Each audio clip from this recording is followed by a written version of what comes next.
So very, very good to be with you again. I hope that our visits are touching your head and your heart and that good things are happening for you. Today, one of my favorite stories, God's under the bed. My brother Kevin thinks God lives under his bed. At least that's what I heard him say one night. He was praying out loud in his dark bedroom, and I stopped outside his door to listen. "Are you there, God?" he said. "Where are you?"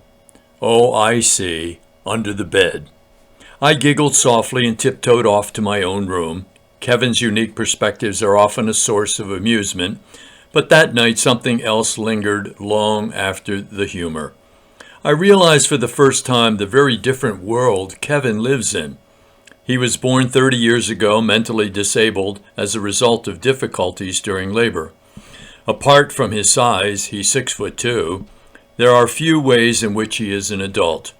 He reasons and communicates with the capabilities of a 7-year-old, and he always will.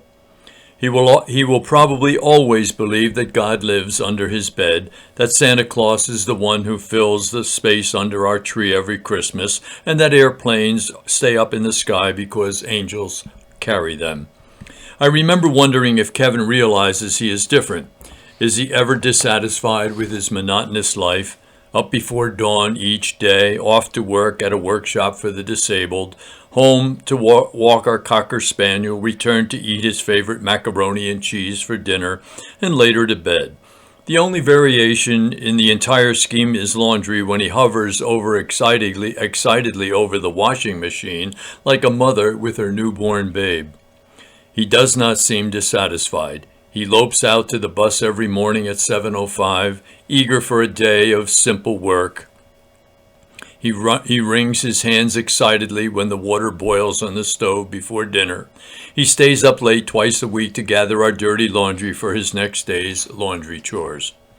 And Saturdays, oh, the bliss of Saturday. That's the day my dad takes Kevin to the airport to have a soft drink, watch the planes land, and speculate loudly on the destination of each passenger. "That one's going to Chicago," Kevin shouts as he clasps his hands. His anticipation is so great he can hardly sleep on Friday nights. And so goes his world of daily rituals and weekend field trips. He doesn't know what it means to be discontent. His life is simple. He will never know the entanglements of wealth or power, and he does not care what brand of clothes he wears or what kind of food he eats. His needs have always been met, and he never worries that one day they may not be. His hands are diligent. Kevin is never so happy as when he is working. When he uploads the dishwasher or vacuums the carpet, his heart is completely in it. He does not shrink from a job when it is begun, and he does not leave a job until it is finished. But when his tasks are done, Kevin knows how to relax. He is not obsessed with his work or the work of others. His heart is pure. He still believes everyone tells the truth, promises must be kept, and when you are wrong, you apologize instead of argue. Free from pride and unconcerned with appearances, Kevin is not afraid to cry when he is hurt, angry, or sorry. He is always transparent, always sincere, and he trusts God. Not confined by intellectual reasoning when he comes to Jesus, he comes as a child. Kevin knows that God is really his friend in a way that is difficult for an educated person to grasp.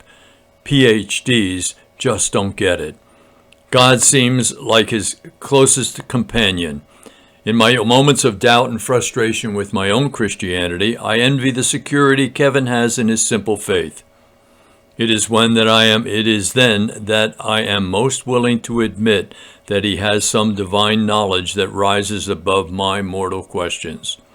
It is then I realize that perhaps he is not the one with the handicap. I am. My obligations, my fears, my pride, my selfishness, my circumstances, they all become disabilities when I do not submit them to the Lord. Our lives have become so complicated, so sophisticated, too sophisticated, too complicated for our own good. We have become, in some ways, our own worst enemy. Each of us, we are made with a God-shaped hole in the middle of our hearts that can only be filled by nothing but God. And that's the truth. That's the way it is for all of us.